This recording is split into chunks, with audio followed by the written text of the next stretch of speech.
Welcome to another tutorial. First of all, like and subscribe to my YouTube channel and press the bell icon for more update.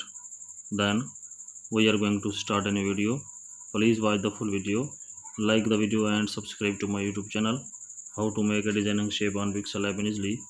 Open the Pixel app, select a shape, duplicate the shape, change the color of shape, select the erase color to backcolor red, select the 3D shape, extrusion.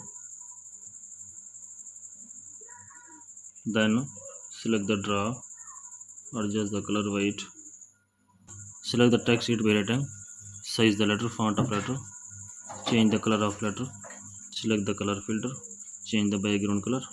Please like the video and subscribe the channel.